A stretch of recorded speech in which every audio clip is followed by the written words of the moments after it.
Bismillahirrahmanirrahim. Assalamualaikum warahmatullahi wabarakatuh.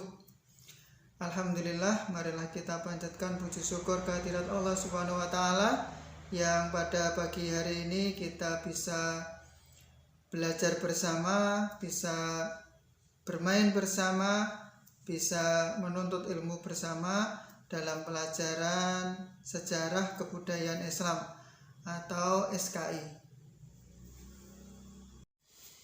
Untuk pelajaran hari ini kita akan belajar bersama tentang Khulafaur Rasyidin. Ini dibagi beberapa bab.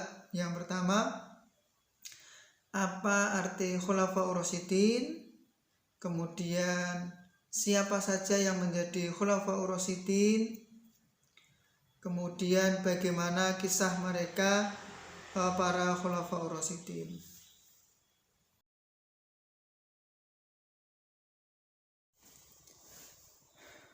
Untuk selanjutnya kita bahas satu-satu ya.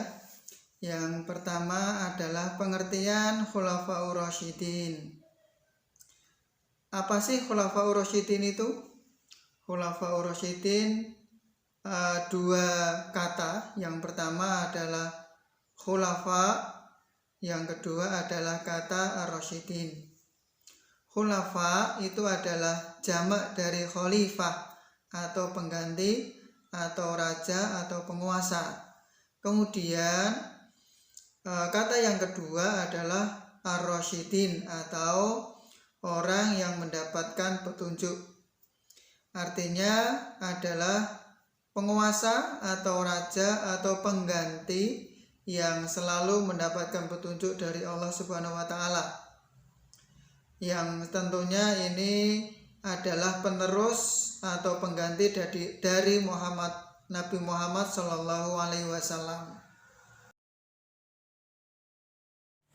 Setelah kita mengetahui tentang pengertian Khulafaur Rasyidin, untuk selanjutnya siapa saja yang menjadi Khulafaur Rasyidin. Ada 4 sahabat yang menjadi Khulafaur Rasyidin.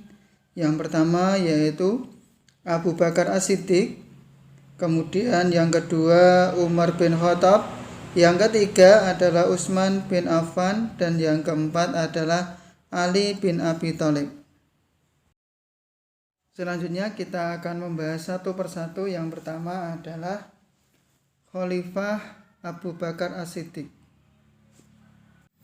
Khalifah Abu Bakar As-Siddiq ini nama aslinya adalah Abdullah bin Utsman bin Amr bin Ka'ab bin Sa'ad bin Taim.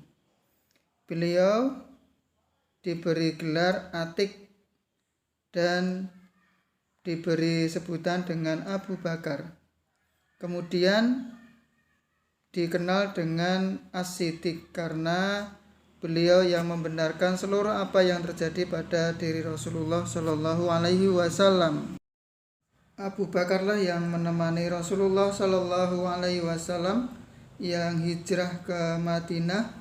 Beliau menemani Rasulullah sampai ke Madinah melalui Gua Hira dan sebagainya.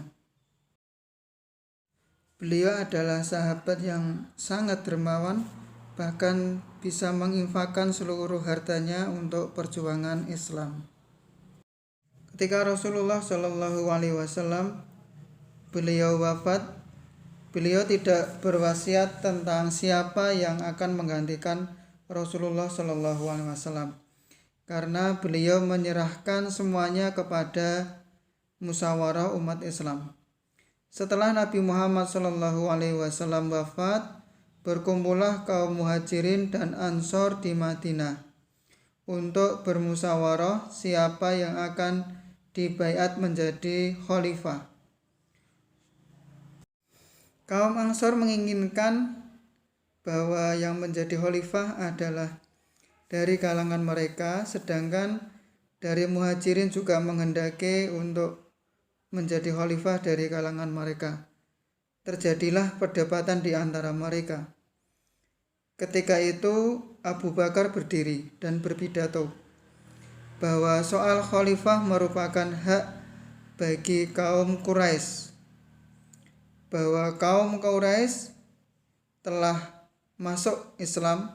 Mereka lebih lama bersama masa Rasulullah.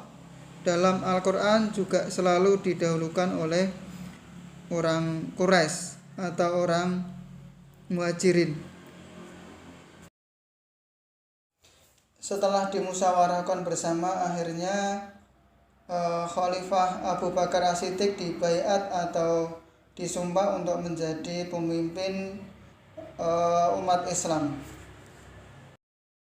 Abu Bakar memimpin umat Islam atau menjadi khalifah itu sekitar 2 tahun 3 bulan. Meskipun berjangka pendek, masa pemerintahannya penuh dengan perbuatan-perbuatan yang agung.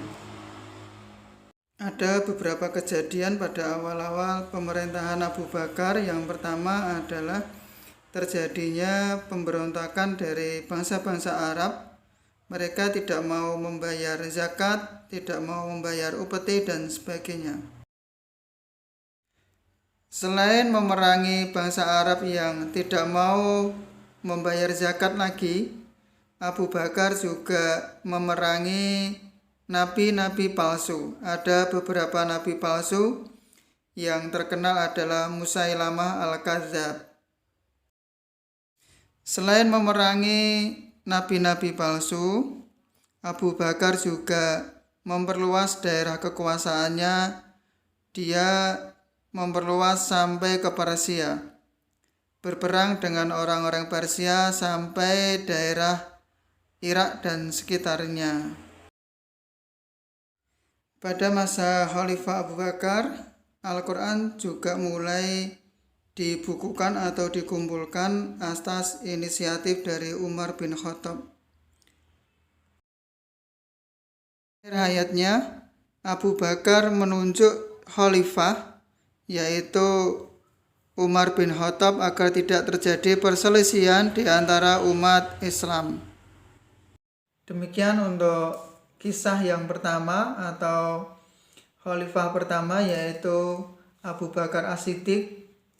Untuk khalifah yang kedua dan ketiga, keempat, insya Allah kita lanjutkan pada pembelajaran selanjutnya. Demikian untuk pembelajaran hari ini. Kita tutup dengan membaca hamdalah bersama-sama. Alhamdulillahirabbil alamin. Assalamualaikum warahmatullahi wabarakatuh.